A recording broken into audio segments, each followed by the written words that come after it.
8वीं बोर्ड परीक्षा 2024 कक्षा 8 की विज्ञान का जो पेपर है वो आपके 1 अप्रैल 2024 को होने वाला है। तो 1 अप्रैल 2024 को जो पेपर होगा वो कैसा पेपर आएगा, उसके लिए आपके बोर्ड की ओर से एक पेपर जारी किया गया है राजस्थान राज्य शैक्षिक अनुसंधान एवं प्रशिक्षण परिषद उदयपुर की ओर से। अगर आप ये वीडियो शुरू से अंत तक देख लेते हैं और इस पेपर को अच्छे से याद कर लेते हैं तो आपको जो 80 में से 80 नंबर लाने से कोई नहीं रोक सकता। वीडियो को शुरू से अंत तक देख लेना ताकि आपके जो 1 अप्रैल को जो पेपर आएगा वो आपके जो बहुत ही शानदार पेपर होगा और आप अच्छे से वहाँ पे स्कोर कर पाएंगे। जैसा कि आपने गणित में देख लिया होगा कि जो क्वेश्चन मैंने आपको यहाँ पे करवाए थे, गणित का पूरा पेपर जो मैंने आपके करवाया था वो का वो पेपर आपकी परीक्षा में हूबहू आया है। तो जो क्वेश्चन मैंने आपको करवाए थे वही पेपर आपके गणित में छपे हैं। अगर आपको विश्वास नहीं हो तो आपके गणित के वीडियो अभी भी पड़े हुए वो आप देख लेना, उन्हीं में से आपके क्वेश्चन सारे के सारे छपे हैं। तो विज्ञान का पेपर भी आपके बहुत ही शानदार होगा अगर आप वीडियो को शुरू से अंत तक देखेंगे, और फ़ायदा उन्हीं को मिलता है जो वीडियो को शुरू से अंत तक देखते हैं। अभी शुरू के 1-2 मिनट तक जो वीडियो देखेगा उसको पेपर में कोई फ़ायदा नहीं मिलेगा। इसके अलावा आपके मैंने जो टेस्ट बना रखे हैं, आपके गणित के टेस्ट से भी कई सारे क्वेश्चन आपकी परीक्षा में आपको देखने को मिले हैं। तो टेस्ट भी आप ज़रूर दे देना, टेस्ट का भी लिंक आपको वीडियो के नीचे डिस्क्रिप्शन बॉक्स में दे रखा है। तो आइए अब आपका जो विज्ञान का पेपर है वो देख लेते हैं। 1 अप्रैल का जो पेपर होगा वो वाला पेपर आपके कैसा आने वाला है, और गणित का पेपर आपका कैसा रहा, क्या आपको गणित के पेपर में कोई फ़ायदा मिला है, कमेंट करके मुझे ज़रूर बताना। अब कई सारे विद्यार्थी कहेंगे कि आपने जो पेपर बताया था उसमें से एक भी क्वेश्चन नहीं आया, तो वो आप मुझे कमेंट करके बताना कि आपके जो गणित का मैंने पेपर करवाए थे उनमें से आपके कोई क्वेश्चन आया है या फिर नहीं आया।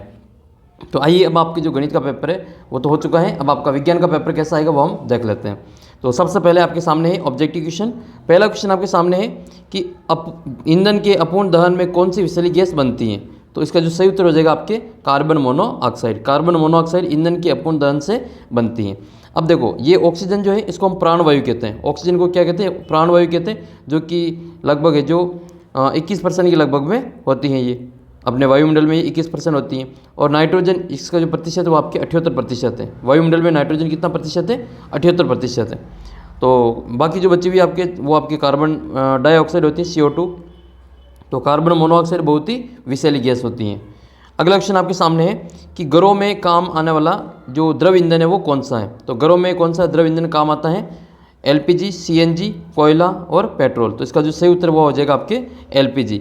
अब LPG का पूरा नाम क्या होता है वो आप मुझे कमेंट करके बताएंगे। LPG का पूरा नाम क्या होता है और CNG का पूरा नाम क्या होता है। आपको जीवाश्म ईंधन के बारे में पूछे तो कोयला और पेट्रोलियम ये आपके दो जीवाश्म ईंधन हैं, और LPG और CNG का आप पूरा नाम कमेंट करके बताएंगे। नेक्स्ट क्वेश्चन की ओर बढ़ते हैं। क्वेश्चन नंबर आपके 3, आप वनोन्मूलन को रोकने के लिए क्या सुझाव देंगे। तो कागज़ का पुनः उपयोग करेंगे और कागज़ का पुनर्चक्रण करेंगे, कागज़ की बचत करेंगे, या उपरोक्त सभी इसका उत्तर हो जाएगा। तो इसका आंसर हो जाएगा उपरोक्त सभी। आपको अपना जो टेस्ट है वो ज़रूर देना है। ऐप के ऊपर टेस्ट डाल रखा मैंने, ऐप का लिंक और टेस्ट का लिंक आपको वीडियो के नीचे डिस्क्रिप्शन बॉक्स में मिल जाएगा, बिल्कुल फ्री आपके लिए टेस्ट। विज्ञान का टेस्ट अगर आप देते हैं तो आपके जो पेपर में आपके काफ़ी शानदार नंबर वहाँ पे प्राप्त होंगे आपको। और ये अपने व्हाट्सअप नंबर है 7568350069, और इस नंबर पर आपको जो अपना जो भी पेपर गणित का है वो आप मुझे भेज सकते हैं। नेक्स्ट है आवर्ती का मात्रक क्या होता है। तो आवर्ती का मात्रक क्या होता है, हर्ट्ज होता है। आवर्ती का मात्रक क्या होता है, हर्ट्ज होता है। और जो न्यूटन है वो आपके बल का मात्रक होता है। बल का मात्रक क्या होता है, न्यूटन होता है। एक मुझे आप कमेंट करके बताना कि दाब का मात्रक क्या होता है। दाब का मात्रक क्या होता है ये आपको कमेंट करके बताना है। नेक्स्ट क्वेश्चन की ओर बढ़ते हैं। आवासीय क्षेत्र में ध्वनि प्रदूषण को कम करने हेतु अपने मित्र को क्या सुझाव देंगे। तो टेलीविज़न और रेडियो की ध्वनि प्रबलता को कम करेंगे, औद्योगिक मशीनों को शहर से दूर लगाएंगे, और वाहन के हॉर्न का उपयोग कम करेंगे। तो उपरोक्त सभी इसका उत्तर हो जाएगा। आंसर लिखेंगे हम डी वाला ऑप्शन, उपरोक्त सभी। और आपको आंसर पेपर में ही लिखना है, तो ये इसके सामने आपको यहाँ पे द वाला ऑप्शन भर देना है। इसमें जैसे स वाला है तो यहाँ पे आपको स भर देना है ऐसे। अगला क्वेश्चन है फिर आपका ये क्वेश्चन नंबर 6। क्वेश्चन नंबर 6 है कि निम्न में से कौन सा पदार्थ विद्युत का सुचालक होता है। इनमें से कौन सा पदार्थ ऐसा है जो विद्युत का सुचालक होता है। जो धातुएं जो होती है वो विद्युत की सुचालक होती है। इनमें से धातु कौन सी है, रबड़, लकड़ी, प्लास्टिक और एल्यूमिनियम। तो एल्यूमिनियम क्या हो जाएगा आपके, धातु हो जाएगी। तो इसका उत्तर क्या हो जाएगा आपके, एल्यूमिनियम हो जाएगी। लेकिन सर्वोत्तम जो सबसे अधिक चालक धातु है वो कौन सी है, वो आप कमेंट करके बताएंगे कि सर्वोत्तम चालक धातु कौन सी है, सबसे अधिक चालक धातु कौन सी है, ये आपको कमेंट करके बताना है। और एक ऐसी धातु भी है जो द्रव अवस्था में पाई जाती है। तो द्रव अवस्था में कौन सी धातु पाई जाती है वो भी आपको कमेंट करके बताना है। अगला प्रश्न है कि गैस बर्नर, साइकिल का हैंडल, पहियों की रिम, इन पर क्रोमियम का विद्युत लेपन क्यों किया जाता है। तो इसका कारण है कि क्रोमियम एक तो चमकदार होती हैं, संक्षरित नहीं होती हैं और खरोंचों का प्रतिरोध करती है। तो इसका उत्तर हो जाएगा आपके उपरोक्त सभी। 8वां प्रश्न आपके सामने है, आप निम्न में से किसे घर्षण द्वारा आसानी से आवेशित नहीं कर सकते हैं। तो घर्षण के द्वारा प्लास्टिक के स्केल को तो कर सकते हैं, 2 फूले हुए गुब्बारे को कर सकते हैं, 19 स्वेटर को कर सकते हैं, लेकिन जो तांबे की वस्तु होती है उसको हम घर्षण के द्वारा आवेशित नहीं कर सकते। इसका उत्तर हो जाएगा आपके ऑप्शन सी, तांबे की वस्तु। अगला जो क्वेश्चन है फिर आपके पहले पार्ट से आएगा। ये पहला पार्ट आपके जो सिंचाई, ये फसल वाला पार्ट है, फसल प्रबंधन वाला, उत्पादन एवं प्रबंधन वाला, वहाँ से पूछा जाएगा। तो इसमें आपको निम्न के सिंचाई साधनों का पारंपरिक और आधुनिक साधनों को सारणी में लिखना है। तो पारंपरिक जो पुराने समय से अपने दादा दादी के समय में जो काम में लेते थे वो पारंपरिक है, और आधुनिक का मतलब जो आजकल काम में लेते थे वो आधुनिक है। जैसे पारंपरिक में क्या क्या है, मोट है, डेकुली है, मोट, डेकुली, रहट, ये आपकी किताब में फ़ोटो भी दे रखे हैं इनके, मोट, डेकुली, रहट, इन सभी के आपके फ़ोटो भी दे रखे हैं। और फिर आपके ये इसमें है कि आधुनिक साधन कौन कौन से हैं, जो मॉडर्न टेक्नोलॉजी है वो कौन कौन सी है। इसमें आप लिखेंगे एक तो ड्रिप तंत्र। ड्रिप तंत्र को क्या कहा जाता है, इसको बूंद बूंद पद्धति भी कहा जाता है। ड्रिप सिस्टम या बूंद बूंद पद्धति भी इसको कहा जाता है। तो बूंद बूंद पद्धति भी कहा जाता है इसको, ड्रिप सिस्टम। छिड़काव तंत्र, इसको फव्वारा पद्धति भी कहा जाता है, फव्वारा पद्धति भी इसको कहा जाता है। इसको स्प्रिंकलर सिस्टम भी कहा जाता है, स्प्रिंकलर सिस्टम भी कहा जाता है, और इसको जो फव्वारा पद्धति के रूप में भी इसको जाना जाता है। अच्छा, एक प्रश्न आपके मैं लिए छोड़ रहा हूँ, आप कमेंट करके बताएंगे कि एक आपने देखा होगा सीड ड्रिल, सीड ड्रिल। तो ये सीड ड्रिल क्या काम आता है, कमेंट करके बताना है। ये सीड ड्रिल जो होती है वो क्या काम आती है, सीड ड्रिल क्या काम आती है, इसका उत्तर कमेंट करके बताना है। और एक आपकी किताब में नाम आया साइलो, क्या नाम आया आपकी किताब में, साइलो, फोटो भी दे रखा आपके साइलो के। तो आप मुझे कमेंट करके बताना कि ये साइलो क्या होता है। नेक्स्ट है, अच्छा, ये जो ड्रिप सिस्टम है और आधुनिक साधन है वो आपके 2 तरह के हैं, एक तो फव्वारा पद्धति वाला और एक आपका बूंद बूंद वाला। तो अगर आपकी भूमि समतल है तो समतल भूमि के लिए ड्रिप सिस्टम काम में लेते हैं, बूंद बूंद पद्धति, और असमतल है, उबड़ खाबड़ जमीन है, तो उसमें हम फव्वारा पद्धति को काम में लेते हैं। ये दोनों ही जल संरक्षण की विधियाँ हैं, दोनों ही जल संरक्षण की आधुनिक विधियाँ हैं। तो आपकी परीक्षा में आ जाए कि जल संरक्षण की 2 आधुनिक विधियों के नाम लिखिए, तो आप बूंद बूंद पद्धति और फव्वारा सिस्टम इसमें लिख के आएंगे। प्राचीन समय में कौन से काम में ली जाती थी, तो आपके मोट, डेकुली, रहट, ये सभी आपके प्राचीन समय की विधियाँ हैं। तो इनका नाम आपको अच्छी प्रकार से याद कर लेना है। मोट का आपके चेन पंप हैं, ये सभी पुराने समय में काम आने वाली प्राचीन विधियाँ थी। अगला प्रश्न आपके सामने है कि प्रतिजैविक औषधि के निर्माण में आप किसका उपयोग करेंगे। तो दूसरा जो पार्ट 10वां जो प्रश्न आएगा आपके, वो आपके दूसरे पार्ट से आएगा। दूसरे पार्ट का नाम है आपके सूक्ष्म जीव, मित्र एवं शत्रु। तो प्रतिजैविक का जो औषधि के निर्माण में आप किसका उपयोग करेंगे, तो एक तो कवक का निर्माण किया जाता है, ठीक है, कवक का उपयोग किया जाता है। दूसरा आपका जीवाणु, कवक और जीवाणु दोनों का प्रयोग किया जाता है। सबसे पहली जो आपके प्रतिजैविक है, सबसे पहली प्रतिजैविक, तो पहली जो प्रतिजैविक है वो आपके पेनिसिलिन है। क्या है ये, पेनिसिलिन। और पेनिसिलिन की खोज किसने की थी, अलेक्जेंडर फ्लेमिंग ने की थी। अलेक्जेंडर फ्लेमिंग ने पेनिसिलिन नामक है जो एक प्रतिजैविक, जिसको हम एंटीबायोटिक्स कहते हैं, इसकी खोज की थी, पेनिसिलिन की। तो आपको ये बात भी अच्छी प्रकार से याद रखनी है। इसके अलावा आपको ये बताना है कि किण्वन की खोज किसने की, ये बताना कमेंट करके कि किण्वन की खोज, आपको ये कमेंट करके बताना कि किण्वन की खोज किसने की थी। सबसे पहली जो एंटीबायोटिक औषधि थी, प्रतिजैविक औषधि थी, वो कौन सी थी, वो थी आपके पेनिसिलिन। इसके अलावा आपके और भी नाम दे रखे अपने में एंटीबायोटिक्स के, जो प्रतिजैविक होते हैं, स्ट्रेप्टोमाइसिन है, टेट्रासाइक्लिन है और एरिथ्रोमाइसिन है। ये सभी जो सामान्य रूप से काम में आने वाली प्रतिजैविक औषधियाँ हैं, जिनको कवक और जीवाणु से उत्पादित किया जाता है। तो इनको कवक और जीवाणु के द्वारा उत्पादित किया जाता है। प्रतिजैविक औषधियाँ कौन कौन सी नाम लिखनी है आपको, एक तो स्ट्रेप्टोमाइसिन, स्ट्रेप्टोमाइसिन एक तो ये वाला याद रखना, ये आपके प्रतिजैविक है, एंटीबायोटिक है। इसके अलावा कौन सी याद रखनी है, इसके अलावा आपको टेट्रासाइक्लिन है, टेट्रासाइक्लिन भी आपके प्रतिजैविक ही है, टेट्रासाइक्लिन। और एक नाम आपको याद कर लेना है, एरिथ्रोमाइसिन। ये सभी ये जो कवक और जीवाणु से उत्पादित होने वाली प्रमुख रूप से औषधियाँ, ये औषधि प्रतिजैविक औषधियाँ हैं। अच्छा, इसमें जो सबसे पहले देखा था वो फफूंद के द्वारा बनाया गया था। ये जो अलेक्जेंडर फ्लेमिंग है, इसने 1929 में फ्लेमिंग ने जीवाणु के रोगों से बचावे हेतु एक प्रयोग कर रहे थे। तब उन्होंने जो फफूंद पर कुछ बीजाणु देखे थे और इन्होंने उस फफूंद जीवाणु की वृद्धि को रोकते हैं, और बहुत सारे जो जीवाणु फफूंद के द्वारा मारे गए थे। इस प्रकार से जो फफूंद से जो कवक होता है उससे जो इन्होंने क्या बना ली, पेनिसिलिन बना ली थी। तो पेनिसिलिन जो औषधि है वो अलेक्जेंडर फ्लेमिंग के द्वारा बनाई गई थी। अगला प्रश्न आपके है कि CNG और LPG का पूरा नाम बताना है। तो ये तो हमने पूछा था और आपने कमेंट करके भी बता दिया कि LPG का पूरा नाम तो बच्चे बच्चे को याद है, आप सभी को याद है। तो LPG का पूरा नाम होता है लिक्विड पेट्रोलियम गैस, हिंदी में इसको कहा जाता है द्रवित पेट्रोलियम गैस। CNG का पूरा नाम कंप्रेस्ड नेचुरल गैस होता है, संपीड़ित प्राकृतिक गैस होता है।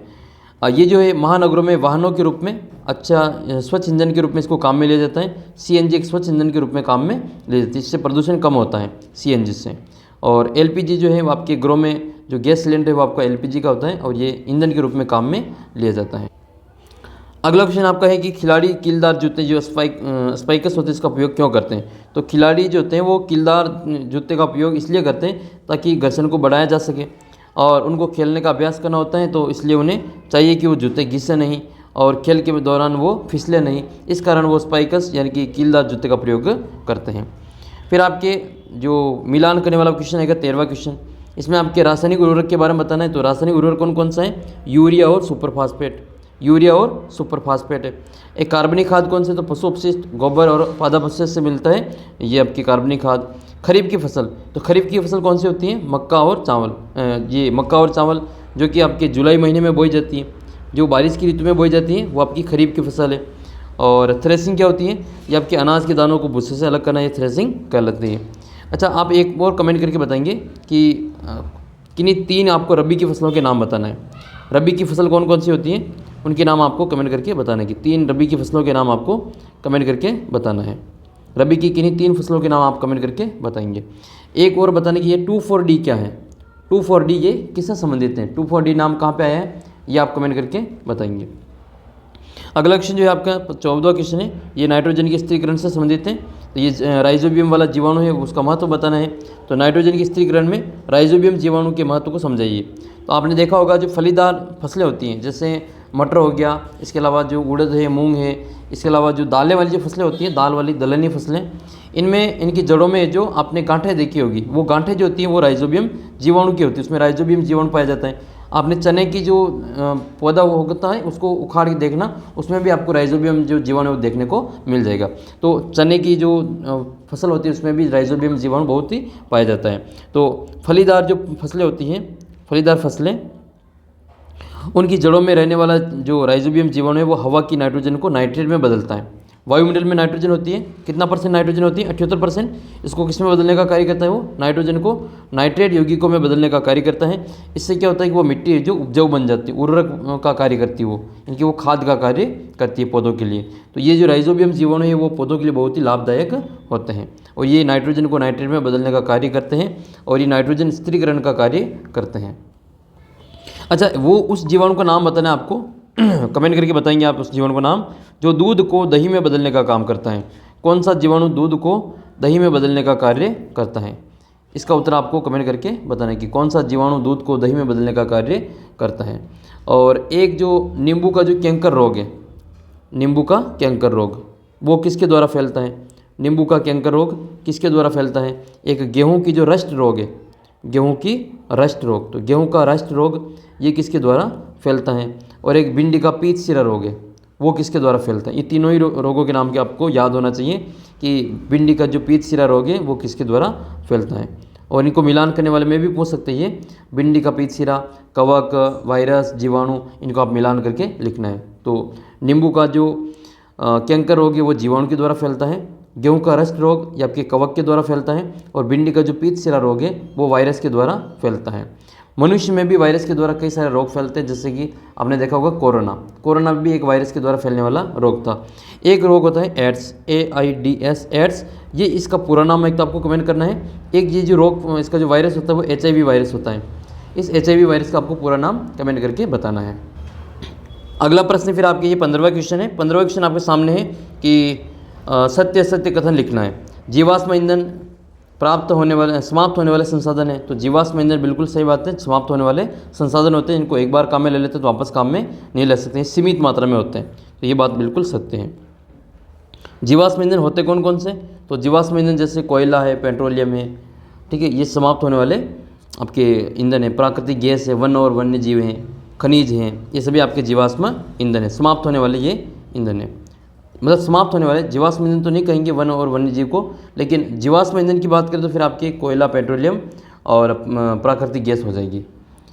नेक्स्ट है फिर आपके कोयला और पेट्रोल असीमित संसाधन है तो गलत हो जाएगा, ये तो सीमित मात्रा में है तो ये भी आपके असत्य रहेगा। कोलतार विभिन्न पदार्थों का मिश्रण होता है, ये बिल्कुल सही बात है। कोलतार जो होता है वो विभिन्न पदार्थों का एक अप्रिय काला गाढ़ा द्रव होता है जो कि बहुत ही खराब गंध आती है। जैसे आपने देखा होगा इसको जो रोड बनती है वो इसी से बनती है। प्राचीन समय में रोड जो बनती थी सड़क वो इसी के द्वारा बनाई जाती थी, कोलतार के द्वारा। तो बहुत ही गंध आती है इसकी और ये बहुत ही ख़राब होता है। लगभग 200 से ज़्यादा इसमें पदार्थों का मिश्रण होता है और आजकल इस कोलतार की जगह पे किसी दूसरे पेट्रोलियम उत्पाद को काम में लेते हैं।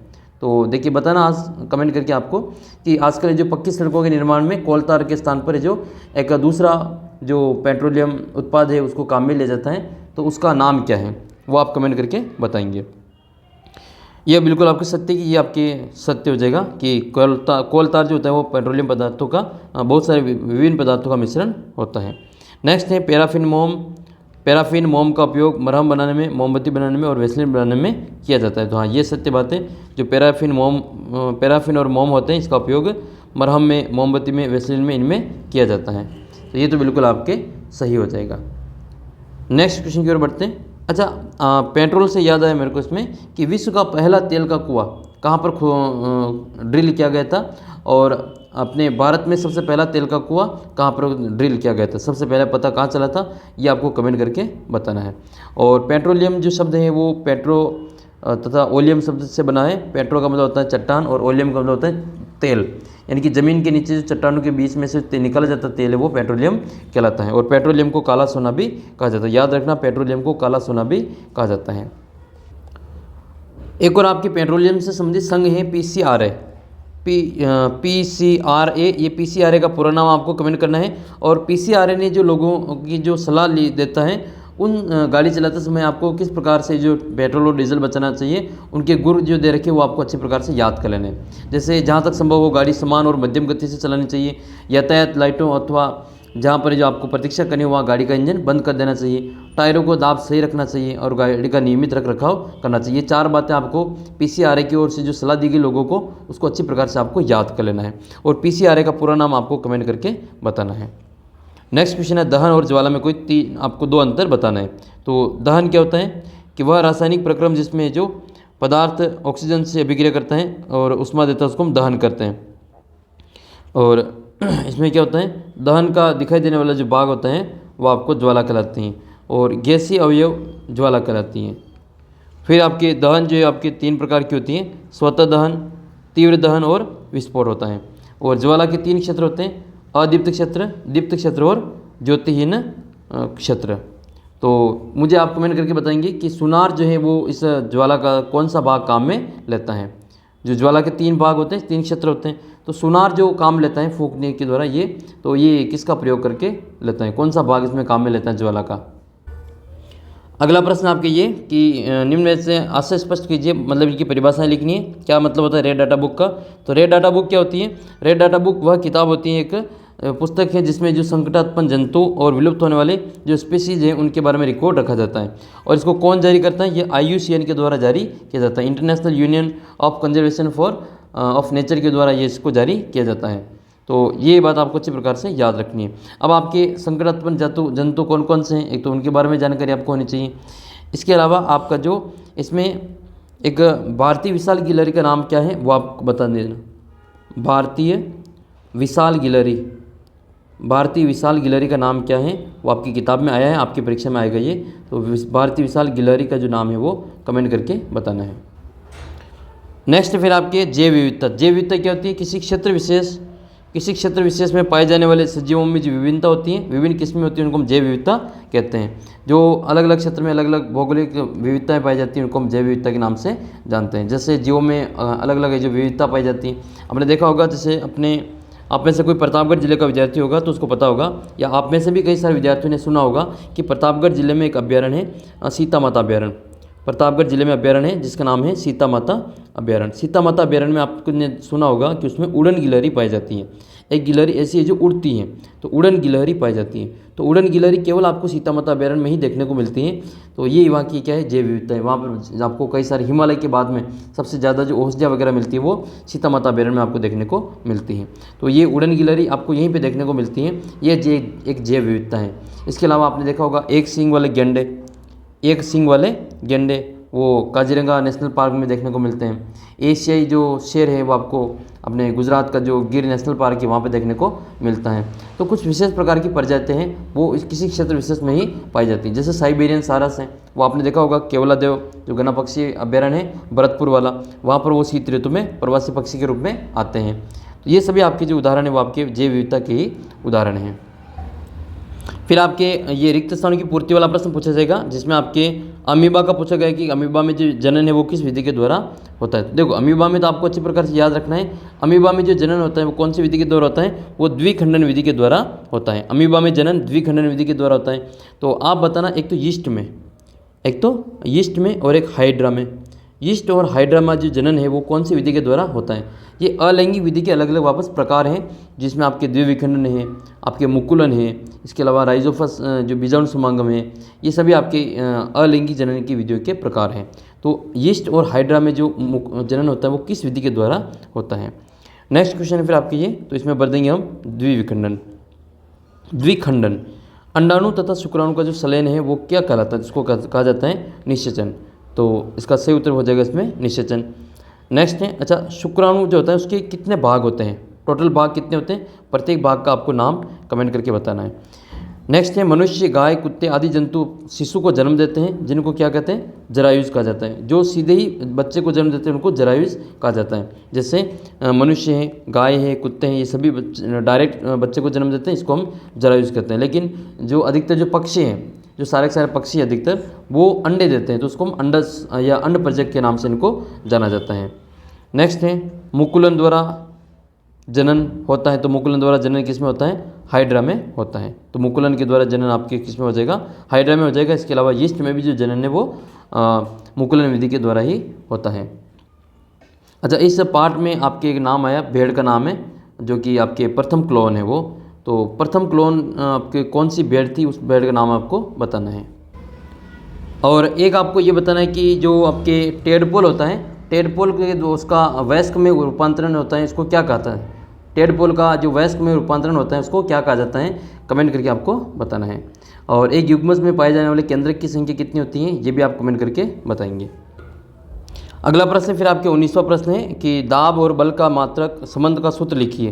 तो दाब का सूत्र क्या होता है, प्रति एकांक क्षेत्रफल पर लगने वाला जो बल होता है उसको दाब कहा जाता है। और दाब का जो सूत्र होता है वो बल बटा क्षेत्रफल होता है। इसका जो सूत्र लिखेंगे बल बटा क्षेत्रफल, और मात्रक जो होता है वो न्यूटन बटा मीटर स्क्वायर होता है, जिसको हम पास्कल के नाम से भी जाना जाता है। तो दाब का जो मात्रक होता है वो क्या होता है, पास्कल होता है। तो फिर इसमें संबंध क्या होता है, दाब प्रेशर, ये प्रेशर P होता है और बल F होता है और बटे में एरिया A होता है।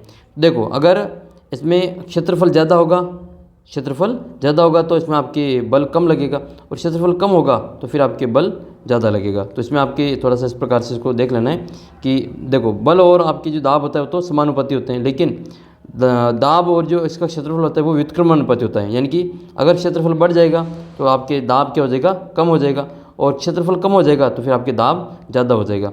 तो आपने देखा होगा इसी कारण से जो आपके जो स्कूल के बैग होते हैं उनकी जो पट्टियाँ होती हैं, स्कूल बैग की जो लेसें होती हैं वो चौड़ी बनाई जाती हैं। क्या बनाई जाती है, वो चौड़ी बनाई जाती है ताकि आपको जो वो भार है वो कम लगे, उसका जो बल है वो आपके कम लगे। इसके अलावा आपने देखा होगा जो कुल्ली होते हैं वो अपने सिर पे जो कपड़े का बना हुआ एक इस प्रकार से गोल वस्तु रखते हैं, इंडोनी रखते हैं। तो वो भी आपके इसी का कारण रखते हैं कि जो क्षेत्रफल बढ़ जाएगा तो फिर आपके बल कम लगेगा और दाब उसमें कम लगेगा। अगला प्रश्न बहुत इंपॉर्टेंट है आपकी ये कि उदाहरण द्वारा समझाइए कि घर्षण, शत्रु और मित्र दोनों कैसे हैं। तो घर्षण और मित्र देख के दोनों शत्रु कैसे हैं, तो शत्रु कैसे पहले वो देख लेते हैं। तो घर्षण के कारण जो वस्तुएं घिस जाती है, एक तो ये इसका शत्रु है, दूसरा ये कि अत्यधिक घर्षण से उष्मा नष्ट होती है, तो ये दो तो इसके शत्रु के कारण हो गए। मित्र कैसे हैं, तो मित्र ऐसे हो जाएगा कि घर्षण अगर नहीं होता तो हम चल भी नहीं पाते, असंभव हो जाता चलना भी। दूसरा ये कि यदि घर्षण ना होता तो हमें लिखना भी असंभव होता, आप पेन भी नहीं पकड़ पाते। घर्षण के कारण यहाँ पे जो पेन पकड़ पा रहे हैं। यदि घर्षण ना होता तो अपन भवन निर्माण नहीं कर सकते थे। तो ये सभी जो कारण है जिसके कारण घर्षण मित्र भी हैं, और ये वो कारण है जिसके कारण घर्षण शत्रु भी हैं। तो ये आपको अच्छी प्रकार से याद रख लेना है। अच्छा, आपने देखा होगा कैरम बोर्ड, जब हम आपने में से किसी न किसी ने जो कैरम बोर्ड का जो गेम है वो खेला होगा। कैरम बोर्ड जब हम खेलते हैं तो इसके ऊपर आपको देखा होगा कि इसके ऊपर पाउडर छिड़कते हैं। तो कैरम बोर्ड के ऊपर वो पाउडर क्यों छिड़का जाता है? घर्षण को बढ़ाने के लिए या फिर घर्षण को कम करने के लिए? इसका उत्तर आपको कमेंट करके बताना है। नेक्स्ट क्वेश्चन फिर आपके सुचालक पदार्थ और विद्युत धारा के रासायनिक प्रभाव का आपको व्याख्या करनी है। तो सुचालक पदार्थ ऐसे पदार्थ होते हैं जिसमें विद्युत धारा का प्रवाह आसानी से हो जाता है, उसको हम सुचालक पदार्थ कहते हैं। और चांदी जो होती है वो विद्युत की सबसे अच्छी चालक मानी जाती हैं।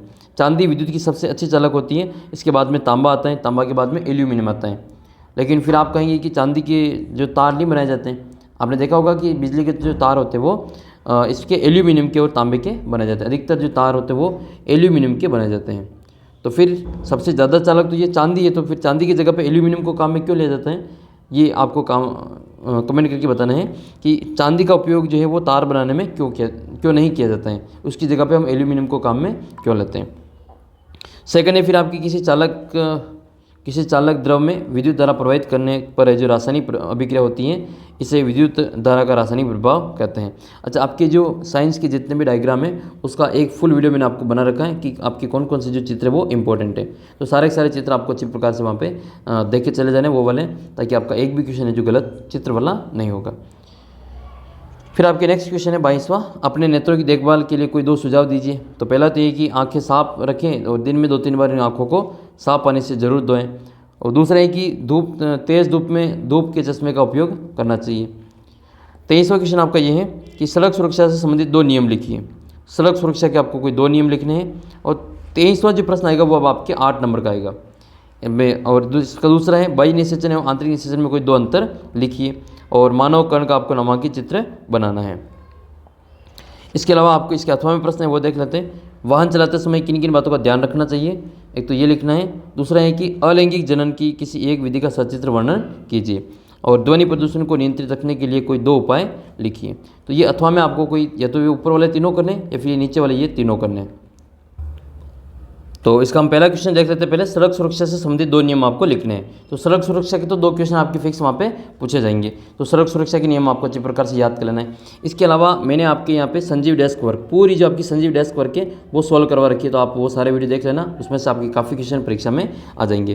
तो ये आपका जो पहला क्वेश्चन है अ वाला 23वें का वो देख लेते हैं। तो सड़क सुरक्षा के 2 नियम बताने। एक तो आपके वाहन चलाते समय ट्रैफिक लाइट का ध्यान रखना चाहिए। लाल बत्ती पर रुकने का संकेत देती है, हरी बत्ती चलने का संकेत देती है, जबकि पीली बत्ती सावधानीपूर्वक सोच समझकर चलने का संकेत देती है। सड़क पार करते समय सड़क पर बनी जो काली और सफ़ेद रंग की पट्टी होती है जिसको हम जेब्रा लाइन कहते हैं, इसका प्रयोग करना चाहिए। वाहन चलाते समय मोबाइल पर बात नहीं करनी चाहिए। इसके अलावा वाहन हमेशा जो अपने कौन सी साइड में चलाना चाहिए? वाहन हमेशा हमें बाईं ओर चलाना चाहिए। आप पैदल चलें तो भी आपको कौन सी साइड में चलना है? बाईं ओर चलना चाहिए। इसके अलावा आपको ओवरटेक कौन सी साइड से करना चाहिए? दाईं तरफ से आपको ओवरटेक करना चाहिए। बाईं तरफ से ओवरटेक करने से बचना चाहिए।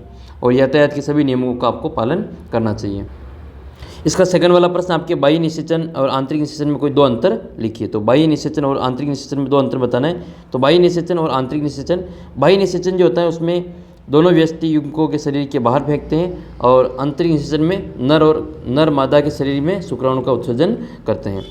जबकि बाह्य निषेचन में भ्रूण का जो विकास है वो शरीर के बाहर होता है, जैसे मेंढक में होता है, इसको हम बाह्य निषेचन के रूप में जानते हैं। और आंतरिक निषेचन में भ्रूण का जो विकास है वो मादा के शरीर के अंदर होता है, जैसे मनुष्य हैं, पशु हैं, शार्क हैं, पक्षी हैं, ये सभी आपके आंतरिक निषेचन के उदाहरण हैं। अच्छा, बाह्य निषेचन का मेंढक के अलावा और कौन सा उदाहरण आप दे सकते हैं वो आप कमेंट करके बताएंगे कि मेंढक के अलावा और कौन सा जो जीव है जो बाह्य निषेचन के रूप में जाना जाता है। फिर आपको तीसरा प्रश्न मानव कर्ण का नामांकित चित्र बनाना है। तो मानव के कान का आपको नामांकित चित्र बना लेना है। ये वाला आंतरिक कर्ण है, ये कर्णपट्टा है, इस प्रकार के जो डायग्राम है वो आपको कान का अच्छे से बना लेना है। मैंने आपके विज्ञान के जितने भी इंपॉर्टेंट डायग्राम है वो उनको आपको एक ही वीडियो में बना रखा है। आप व्हाट्सअप ग्रुप को ज्वाइन कर लेना, मैं आपको व्हाट्सअप ग्रुप पर डाल दूंगा और वहाँ पर आपको इसको अच्छी प्रकार से देख के तैयारी कर लेनी है। फिर आपके अगला क्वेश्चन है, अगला क्वेश्चन ये है कि वाहन चलाते समय किन किन बातों का ध्यान रखना चाहिए। तो वाहन चलाते समय आपको किन किन बातों का ध्यान रखना चाहिए। एक तो 2 पहिया वाहनों को चलाते समय हेलमेट का प्रयोग करना चाहिए। और 4 पहिया वाहन चलाते समय हमेशा सीट बेल्ट का प्रयोग करना चाहिए। चौराहे पर लाल बत्ती होने पर रुकना चाहिए। ये प्रमुख है जो इसमें आपको नियम है उनका पालन करना चाहिए, इन बातों का ध्यान रखना चाहिए।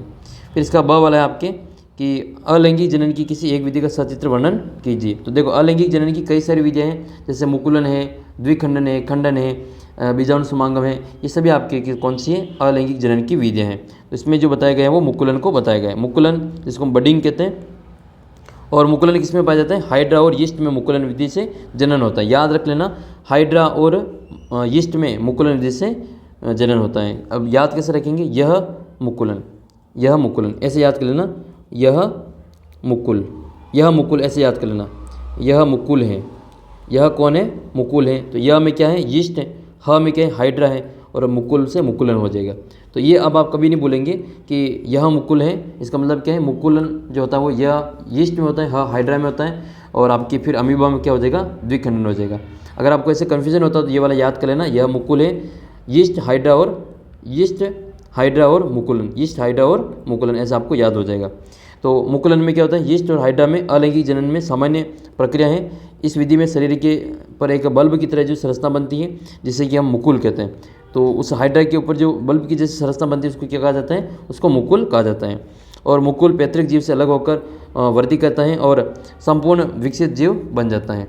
तो ये आपको एक बार अच्छी प्रकार से देख लेना है, और किसी भी दूसरी विधि का भी आप वर्णन यहाँ पे कर सकते हैं। चित्र बनाने तो ये हाइड्रा में ये जो इसके बल्ब बने हैं इसको मुकुल कहा जाता है, और ये वाला जिसमें आपके यीस्ट होता है वो नया यीस्ट बन जाता है। ठीक है, तो ये पूरा हाइड्रा है, इस हाइड्रा से एक नया हाइड्रा बन रहा है, और यीस्ट में भी इसी प्रकार से एक नया यीस्ट बनता है। अगला प्रश्न है फिर आपके ये कि शोर कम करने के आपको ध्वनि प्रदूषण को नियंत्रित करने के लिए कोई 2 उपाय बताइए। तो ध्वनि प्रदूषण को कम करने के कोई 2 उपाय बताने। पहला तो ये है कि आपके रेडियो, टेलीविज़न, टेप रिकॉर्डर आदि की ध्वनि प्रबलता कम रखनी चाहिए। दूसरा ये है कि सड़कों और घरों के आसपास में पेड़ पौधे लगाने चाहिए। जितने ज़्यादा पेड़ होंगे उतना ध्वनि प्रदूषण कम होगा। ये ध्वनि को जो कम करने का कार्य करती हैं।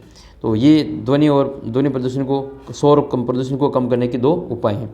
अच्छा, एक होता है अप्रिय ध्वनि। अप्रिय, जो कानों को अप्रिय लगती है उस ध्वनि को क्या कहा जाता है, कमेंट करके आपको बताना है। अच्छा, अब मैं आपके अपने 8वीं क्लास के कुछ राइजिंग स्टार के नाम लेना चाहूँगा अब यहाँ पे, जो अपने हर वीडियो के नीचे कमेंट करते हैं और जो भी मैं आपको क्वेश्चन पूछता हूँ उसका जवाब भी वो देते हैं। तो इसमें सबसे पहले नाम आता है ये चिराग दादिच का, जो कि राजसमंद से हैं, और सचिन शर्मा मनसा जाट, सुमित्रा नायक चुरू से, तारिक खान जो अलवर से हैं, पोपट लाल, और उषा ठक्कर जी गंगानगर से हैं, शोभाराम दिलखुश गुज्जर, तरुण राव लांबिया से हैं, ये हरीश बेनीवाल हैं, सुनील कुमार हैं, परसाराम सांचौर से हैं, कनक पवार ये ब्यावर से हैं, प्रकाश कड़वासरा हैं, हेमंत फ्री फायर हैं, और गोपाल राम गेमिंग, मीना गुर्जर, चरणजीत सिंह, कोमल कुंवर, लक्की राम, नरपत चौहान, ये वो विद्यार्थी हैं जो हर वीडियो के नीचे इनके जो क्वेश्चन पूछा जाता है उनका जवाब वो देते हैं। नरेंद्र परिहार हैं, आरती वर्मा है, और राम कुंवर दुकिया है नागौर से, बाबूलाल मीणा, अंकेश पंचाल, और महेंद्र मेघवाल, श्रवण कुमार, मुकेश सिंह राव, कोमल कुंवर, बजरंग लोहिया, रमेश चंद्र प्रजापत, अजयपाल सिंह भाटी, दिनेश चौधरी, पलक धाकड़, समीर खान, राहुल नायक, इमरान खान, हेमंत, दिलराज मीणा, डीके इलेक्ट्रॉनिक्स, हिमांशु जानी, शैतान सिंह, लक्की राम, कोमल कुंवर, चरणजीत सिंह, मीना गुज्जर, ये वो विद्यार्थी हैं जो हर वीडियो के नीचे इनका आपको नाम देखने को मिल जाएगा। इनके अलावा और है आपके अजयपाल सिंह भाटी, रामकरण यादव, आयुष बालोटिया, श्रवण चौधरी, BL जाट, अजय सैनी, देव कुमावत, रीना, राजेंद्र कुमावत, लक्ष्य सिंह, सुखदेव भाटी, संजीव दोराता कोटपुतली से, अशोक गोदारा, प्रकाश माली चित्तौड़ से, पलक धाकड़, मोहम्मद हुसैन, हेमंत, महावीर सिंह, निम्मो फैंस, जसवंत सिंह, सचिन कुंडला, सुरेश बरबड़, मनोहर सिंह, अनीता यादव, मनीष, मोतीराम चौधरी, अंकित कुमार सीकर से, संगीता, और Sameer Khan, Yogi gaming, PUBG lover, Ramesh Suthar, Raveena Meena, Dharmendra, Priyanka Rajput, Sandeep Kumar Saini, Abdul Rehan, Pooja Sendari से, मोनू गुर्जर, राम किशोर, आस्था जयपुर से, विके गुर्जर, इसके अलावा समीर भाई, निकिता सैनी, धर्मेंद्र, प्रियंका राजपूत, विजय बरायच बीकानेर से, राजकुमार मेघवाल, नीतीश कुमार, और भी अपने जो स्टूडेंट हैं वो इनके नाम यहाँ पर हैं। उर्मिला सुतार हैं, राजल चौधरी हैं, मुकेश सालोटिया हैं, दुर्गाराम जाट हैं, पवन साव हैं, ओडोबडोस हैं, महादेव विष्णु हैं, हेमराज नागर, मोहित राठौड़, ललित परिहार, लाली नायक, और फिर आपके अमरजीत सिंह, रोहित, मोहित, सीताराम सैनी, सलोचना देवी, जस्सू सिंह, मीना चैनल, परमेश परिहार, द्रौपदी जाट, अंकित जाट, धर्मेश, गगनदीप कौर, सुमेर बिश्नोई, निकिता, देवीलाल, धीरज गुजर और कृष्णा सैनी। ये वो तमाम विद्यार्थी हैं जिनका नाम आपको हर वीडियो के नीचे कमेंट बॉक्स में देखने को मिल जाएगा। और ये वो सारे प्रश्नों के उत्तर देते हैं जो मैंने आपको वीडियो के अंदर पूछे हैं। तो उम्मीद करता हूँ आपने भी प्रश्नों के उत्तर दिए होंगे, तो निश्चित रूप से आपको भी अगले वीडियो में आपका नाम देखने को मिलेगा। तो आपका नाम मान लो इसमें नहीं आया तो आपका नाम अगले वीडियो में ले लिया जाएगा। ये इन सभी तमाम जो अपने राइजिंग स्टार हैं इन सभी को मैं कॉन्ग्रेचुलेसन दूंगा, क्योंकि ये इनका जो पेपर बहुत ही शानदार गया होगा और तैयारी भी ये जो बहुत ही शानदार यहाँ पे करते हैं। तो उम्मीद करता हूँ आपका जो पेपर है इन सभी के जो नाम ले हैं उनका, और जो जिनका नाम इसमें नहीं आया है उन सभी का भी ये जो पेपर बहुत ही अच्छा गया होगा गणित का। तो और विज्ञान का पेपर भी आपके बहुत ही शानदार जाएगा अगर आप ये वीडियो शुरू से अंत तक देखते हैं। तो अगला जो क्वेश्चन है आपके वो संतुलित आहार वाला है। ये 2400 प्रश्न है जो कि आपके 8 नंबर का पूछा जाएगा। 4-4 नंबर के इसमें 2 क्वेश्चन होंगे इसमें 24वें क्वेश्चन में। तो संतुलित आहार से आप क्या समझते हैं? भोजन में आवश्यक पोषक तत्वों का क्या महत्व है? और बल किसी वस्तु की आकृति में परिवर्तन कर सकता है, उदाहरण देकर स्पष्ट कीजिए। या फिर इसके अथवा में आपके क्वेश्चन आएगा मनुष्य के शरीर के अंतःस्रावी ग्रंथियों के नाम लिखकर उनकी स्थिति का नामांकित चित्र बनाइए। और बर्तन द्रव जो होते हैं वो बर्तन की दीवारों पर दबाव डालते हैं, इसको चित्र के द्वारा समझाइए। तो ये चीज़ें आपको सारी अच्छी प्रकार से जो अथवा वाले क्वेश्चन है उनको अच्छे से करना है ताकि कोई भी क्वेश्चन आपकी छूटे नहीं। और ये 8 नंबर के सवाल आएंगे। और मैंने आपकी साइंस का जो पूरा ब्लूप्रिंट है वो आपको करवा रखा है कि कौन सा जो क्वेश्चन आपकी किताब में कौन से पार्ट से पूछा जाएगा। तो ब्लूप्रिंट के अनुसार अगर आप तैयारी करते हैं तो निश्चित रूप से आपका जो पेपर है वो बहुत ही अच्छा होगा और इनमें फुल मार्क्स आपको प्राप्त होंगे, क्योंकि पेपर जो बन रहे हैं आपके बोर्ड के मॉडल पेपर के अनुसार ही आ रहे हैं। तो आपका जो विज्ञान का पेपर है वो भी आपके सेम टू सेम इसी प्रकार का आएगा इसमें। तो आइए ये संतुलित आहार वाला जो क्वेश्चन है इसका आंसर हम देख लेते हैं। इसके अलावा मैंने आपके साइंस का जो क्वेश्चन बैंक है बोर्ड के द्वारा जो क्वेश्चन बैंक जारी किया गया था उसका पूरा सॉल्यूशन आपको करवा रखा है। अगर आप कहेंगे तो उसका वापस सॉल्यूशन करवा देंगे, ज़रूर देख लेना, उनसे भी आपको काफ़ी फायदा वहाँ परीक्षा में देखने को मिलेगा। तो संतुलित आहार का मतलब क्या होता है? संतुलित आहार का मतलब ऐसा भोजन होता है। संतुलित आहार का अर्थ मतलब भोजन में प्रोटीन, कार्बोहाइड्रेट, वसा, विटामिन, खनिज लवण इनकी पर्याप्त मात्रा में इनका जो शामिल किया जाता है तो जो भोजन होता है वो संतुलित भोजन कहलाता है। ऐसा भोजन जिसमें सभी पोषक तत्व उपस्थित होते हैं उसको हम संतुलित भोजन कहते हैं। और हमारा जो भारतीय भोजन है जिसमें रोटी, चावल, दाल, सब्जियाँ होती हैं एक संतुलित आहार का उदाहरण है। दूध अपने आप में एक संतुलित भोजन होता है। दूध जो होता है वो अपने आप में संतुलित भोजन होता है। भोजन में उपस्थित आवश्यक पोषक पदार्थ शारीरिक और मानसिक वृद्धि और विकास के लिए महत्वपूर्ण होते हैं। दूसरा प्रश्न आपकी ये है इसका अथवा वाला कि इसके साथ वाली है कि बल किसी वस्तु की आकृति में परिवर्तन कर सकता है, उदाहरण देकर आपको समझाना है। तो ये बिल्कुल सत्य बात है कि बल लगाने से वस्तु की आकृति में परिवर्तन होता है। जैसे हम यदि फूले हुए गुब्बारे को हथेलियों के मध्य में रखकर दबाएं तो उसकी आकृति में आपको परिवर्तन देखने को मिलेगा, या रबड़ की गेंद को दबाएं तो उसकी आकृति में परिवर्तन आपको देखने को मिलेगा। तो इस प्रकार से ये वाली चीज़ आपको यहाँ पे लिख लेनी है। इसके अथवा वाला क्वेश्चन है कि मनुष्य के शरीर में अंतःस्रावी ग्रंथियों के नाम लिखकर उनकी स्थिति का नामांकित चित्र बनाइए। तो ये वाली जो आपको नामांकित चित्र इसमें आपको बनाना है। मनुष्य के शरीर में उपस्थित अंतःस्रावी ग्रंथियाँ जिसमें आपको नाम लिखना है पीयूष ग्रंथि, थायराइड ग्रंथि, एड्रिनल ग्रंथि, अग्न्याशय ग्रंथि और जनन ग्रंथियाँ। जनन ग्रंथियों में वर्षण और अंडाशय का नाम लिखना है। पीयूष ग्रंथि जो होती है इसको मास्टर ग्रंथि के नाम से जानते हैं। ये अपने मस्तिष्क के पास में मटर के दाने की जैसी होती है, छोटी बिल्कुल मटर के दाने के आकार की होती हैं और ये सभी ग्रंथियों को नियंत्रित करने का कार्य करती हैं। जो सभी ग्रंथियाँ हार्मोन स्रावित करती हैं उन हार्मोनों को नियंत्रित करने का कार्य कौन करती हैं? तो ये पीयूष ग्रंथि ही करती है, इसलिए इसको मास्टर ग्रंथि के नाम से जानते हैं। थायराइड ग्रंथि ये अपने गले में पाई जाती है। अपने गले में जो कंठ होता है अपना एडम एप्पल, यहाँ पर इसके दोनों तरफ जो श्वास नली के दोनों तरफ ये अंग्रेजी के एच आकार की होती हैं। और इससे जो स्रावित हार्मोन है उसका नाम है थायरोक्सिन हार्मोन। और इसकी जो हार्मोन जो स्रावित होता है वो आयोडीन के कारण होता है। अगर शरीर में आयोडीन की कमी हो जाएगी तो यह हार्मोन कम स्रावित होगा और अपना जो गला है वो फूल के सूज जाता है, लटक जाता है, जिसको हम कौन सा रोग कहते हैं? गलगंड या फिर गेंगा रोग उसको कहा जाता है। गलगंड या फिर इसको गेंगा रोग कहते हैं। उसको अवट्टू रोग भी कहा जाता है। गोइटर रोग भी कहते हैं इसको। गोइटर, अवट्टू, गेंगा ये सभी एक ही नाम है, आयोडीन की कमी से होते हैं। एड्रिनल ग्रंथि जो होती है वो आपके यहाँ ऊपर किडनी के आसपास में पाई जाती है और ये जो ग्रंथि है ये आपकी एड्रिनलिन या आपातकालीन हार्मोन स्रावित करती हैं। आपातकालीन हार्मोन क्यों कहते हैं इसको? क्योंकि जब आप इमरजेंसी में होते हैं तब आपको जो संतुलित करने का कार्य है वो यही हार्मोन करता है। मान लो आप जंगल से जा रहे हैं और रास्ते में आपको शेर मिल गया, तो उस समय जो आपको शरीर का जो संतुलन बनाए रखता है वो आपका यही हार्मोन काम करता है। तो करो या मरो का जो आदेश देता है वो यही देता है। इसको लड़ो या उड़ो हार्मोन भी कहा जाता है। इसको संकटकालीन या आपातकालीन हार्मोन कहा जाता है। अग्न्याशय ग्रंथि जो डायबिटीज़ के रोगी होते हैं उनको इससे संबंधित ये ग्रंथि है। डायबिटीज़ या मधुमेह जिसको हम कहते हैं वो आपकी इसी ग्रंथि के द्वारा संबंधित हैं, ये अग्न्याशय ग्रंथि से। इससे जो हार्मोन स्रावित होता है इसका नाम है इंसुलिन हार्मोन। और स्त्रियों में अंडाशय और पुरुषों में जो वर्षण होते हैं वो आपके अंतःस्रावी ग्रंथि के उदाहरण हैं। नर में जो जनन हार्मोन है वो टेस्टोस्टेरोन है और मादा में आपकी एस्ट्रोजन, इसका नाम लिख लेना है और इनका आपको नामांकित चित्र बना के इसको अच्छी प्रकार से समझा देना है। फिर इसके अथवा में क्वेश्चन है कि द्रव जो है वो आपके बर्तन की दीवारों पे दाब डालता है, इसको आपको प्रयोग के द्वारा समझाना है। तो हम क्या करेंगे, इसमें एक प्लास्टिक की बोतल लेंगे, इसमें प्लास्टिक की एक बोतल लेंगे और उसमें पेंदे के पास में जो कुछ सेंटीमीटर की लंबी कांच की एक बेलनाकार नली लगा लेते हैं। ये इस प्रकार से नली लगा लेंगे और नली ये सुनिश्चित करेंगे कि जोड़ के पास जो पानी न रिसे, यानी कि यहाँ पर जो आपको पानी नहीं निकलना चाहिए। कांच की नली के मुंह पर एक पतली रबड़ की शीट से बंद कर देंगे, इसको पतली रबड़ की शीट से बंद कर देंगे। अब बोतल को पानी से आधा भरते हैं और हम देखते हैं कि जो कांच की नली के मुंह में लगाई गई जो रबड़ की शीट है, या फिर यहाँ पे गुब्बारा भी लगा सकते हैं, तो गुब्बारा जो वो फूल जाता है।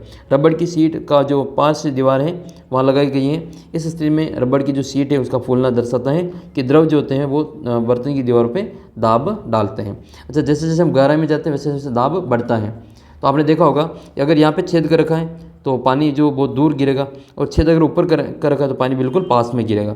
तो जिस ये ऊपर दाब कम होता है और नीचे दाब ज़्यादा होता है। तो जैसे जैसे गहराई में जाएंगे वैसे वैसे दाब बढ़ता जाता है। इसी कारण आपने देखा होगा बांध जो बनाए जाते हैं वो नीचे से चौड़े बनाए जाते हैं। बांध जो बनाए जाते हैं वो नीचे से चौड़े बनाए जाते हैं, क्योंकि नीचे जो है दाब बहुत ज़्यादा होता है, ऊपर दाब कम होता है। तो दाब के कारण ही जो बांधों को नीचे से चौड़ा बनाया जाता है, क्योंकि नीचे जो दाब बहुत ज़्यादा लगता है, ऊपर दाब कम लगता है। तो इस प्रकार से आपको ये 24वां क्वेश्चन है, इसका हमने दोनों कर लिए, ऊपर वाले और नीचे वाले भी, आपको कोई दोनों में से एक करना है। आपके इस पेपर का जो अंतिम प्रश्न आएगा वो तड़ित चालक वाले जो पार्ट है उससे संबंधित आएगा, और पराकाश का जो परावर्तन है उससे संबंधित प्रश्न पूछा जाएगा। तो अब हम आपका जो 25वां प्रश्न वो देख लेते हैं। तड़ित चालक का चित्र बनाकर किस प्रकार ये भवनों को तड़ित से प्रभावित करता है या बचाने में सहायता करता है, इसका आपको वर्णन करना है।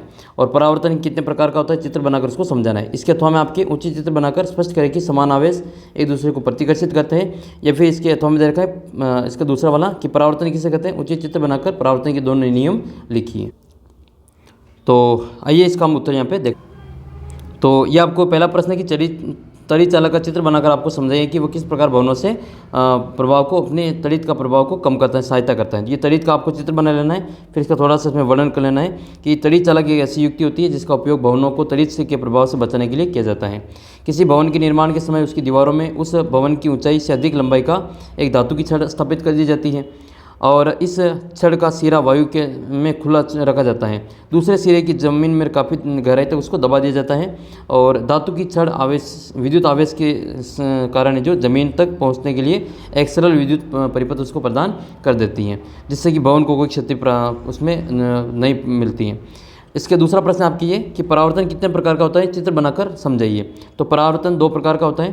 प्रकाश का परावर्तन 2 प्रकार का होता है, नियमित परावर्तन और विसरित परावर्तन। नियमित परावर्तन क्या होता है, नियमित परावर्तन जब प्रकाश किसी समतल चिकने पृष्ठ और जैसे समतल दर्पण पर आपतित होता है तो प्रकाश का प्रत्येक जो किरण है एक निश्चित दिशा में परावर्तित हो जाती है। इसको क्या कहा जाता है, इसको नियमित परावर्तन कहते हैं। तो ये समतल परावर्तन में आपको समांतर आने वाली किरणें वापस समांतर चली जाती हैं, ये नियमित परावर्तन में होता है। जबकि आपके विसरित परावर्तन जो होता है वो आपकी खुरदरा होता है, इसका जो पृष्ठ होता है वो खुरदरा होता है। तो जब प्रकाश किरणें खुरदरे सतह पर आपतित होती हैं तो किरणें भिन्न भिन्न दिशाओं में परिवर्तित हो जाती हैं, यह विसरित परावर्तन या अनियमित परावर्तन कहलाता है। फिर आपकी इसका दूसरा वाला है कि इसमें चित्र बना के इसको बताना। अथवा वाला है कि समान आवेश एक दूसरे को प्रतिकर्षित करते हैं और एक प्रयोग के द्वारा इसको समझाया जा सकता है। इसका सेकंड क्वेश्चन है ये वाला कि समान आवेश एक दूसरे को कैसे प्रतिकर्षित करते हैं, उचित चित्र बनाकर आपको बताना है। तो आइए देख लेते हैं। तो समान आवेश जो होते हैं एक दूसरे को प्रतिकर्षित करते हैं, इसे एक प्रयोग के द्वारा समझ सकते हैं। जो 2 गुब्बारे लेंगे उन्हें फुलाकर इस प्रकार लटकाते हैं कि वे एक दूसरे को स्पर्श न करें। दोनों गुब्बारों को किसी ऊनी कपड़े से रगड़ कर छोड़ देंगे। हम देखते हैं कि दोनों गुब्बारे एक दूसरे से प्रतिकर्षित होकर दूर हो जाते हैं। ऐसा इसलिए होता है कि दोनों गुब्बारों को एक ही प्रकार के ऊनी कपड़ों से रगड़ा गया है, उन पर समान आवेश आ जाता है, इस कारण वो एक दूसरे को प्रतिकर्षित करने लगते हैं। फिर आपको सेकंड ये कि परावर्तन किसे कहते हैं, परावर्तन के नियम लिखना है। तो परावर्तन जो होता है वो जब प्रकाश किरण किसी सतह पर आपतित होकर पुनः उसी माध्यम में लौट जाती है तो इसको, इस घटना को प्रकाश का परावर्तन कहते हैं। तो ये प्रकाश का परावर्तक पृष्ठ है, ये आने वाली किरण है आपतित किरण, ये अभिलंब है, ये परावर्तित किरण है। ये तीनों क्या होते हैं, एक ही बिंदु पर स्थित होते हैं। इसको हम आपतन कोण, इसमें इसका पहला नियम कहते हैं, इसको परावर्तन का पहला नियम।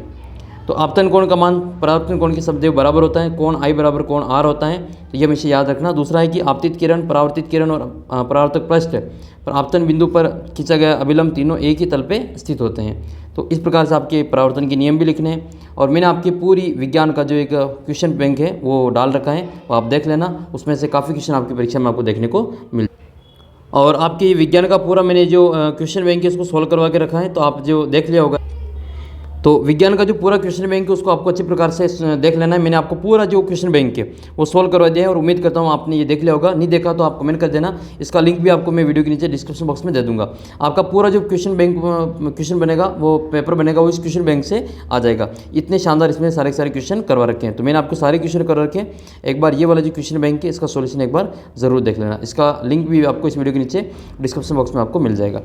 और ये सारे के सारे जो क्वेश्चन है, ध्वनि की प्रबलता का आयाम पर कैसे निर्भर करती हैं, जरायु जंतु किसे कहते हैं, इन सभी के आपको डिटेल से वीडियो के रूप में वहाँ पे सॉल्यूशन करवा रखा है, वो आप देख लेना। तो ये सारे के सारे क्वेश्चन आपको और करवा देंगे अगर आप कमेंट करेंगे, तो फिर आप जो अगले वीडियो में अपना जो कमेंट करके बता सकते हैं। तो मैंने वैसे सारा आपको साइंस का करवा रखा है। मैंने पूरी संजीव डेस्क वर्क आपकी जो है यहाँ पे सोल्व करवा रखी है। उम्मीद करता हूँ आपने देख ली होगी। वो नहीं देखा हो तो आप कमेंट करके बताना, मैं आपको इसका प्लेलिस्ट में सारे लिंक दे दूँगा। और प्लेलिस्ट में जाके आपकी पूरी जो साइंस के जितने भी मैंने वीडियो बना रखे वो सारे के सारे आपको अच्छे प्रकार से देख लेना है, ताकि आपके कोई भी क्वेश्चन गलत ना हो। तो अगले वीडियो में जल्दी मिलेंगे आपको, तब तक आप अपना टेस्ट दे देना। टेस्ट का लिंक वीडियो के नीचे आपको डिस्क्रिप्शन बॉक्स में दे रखा है। और चैनल को सब्सक्राइब करके अपने ऐप को डाउनलोड कर लेना। और व्हाट्सअप ग्रुप को ज्वाइन नहीं किया तो आप व्हाट्सअप ग्रुप ज्वाइन कर लेना, ताकि आपका जो कोई भी क्वेश्चन है वो गलत ना हो। तो अच्छी प्रकार से आपने विज्ञान की तैयारी करनी है। जैसे आपके गणित के जो के मैंने जो आपके क्वेश्चन करवाए थे, सारे के सारे वो के वही क्वेश्चन आपके गणित में आपको देखने को मिले हैं। इसी प्रकार से साइंस में भी जैसे आपका गणित का पेपर हुआ, उससे भी अच्छा पेपर आपके साइंस का होगा। और धीरे धीरे हम आपके जो बाकी सब जितने भी सब्जेक्ट हैं, सामाजिक का, हिंदी का, उन सभी को भी आपको अच्छी प्रकार से सॉल्व करवाएंगे। तो चैनल को सब्सक्राइब कर लेना। अभी भी आपने चैनल को सब्सक्राइब नहीं किया तो आपके पास में वीडियो नहीं पहुँचेंगे, इसलिए आपको चैनल को सब्सक्राइब कर लेना और अपना जो एंड्रॉइड ऐप है इसको डाउनलोड कर लेना है। तो मिलते हैं आपको अगले वीडियो में, तब तक जय हिंद, जय भारत।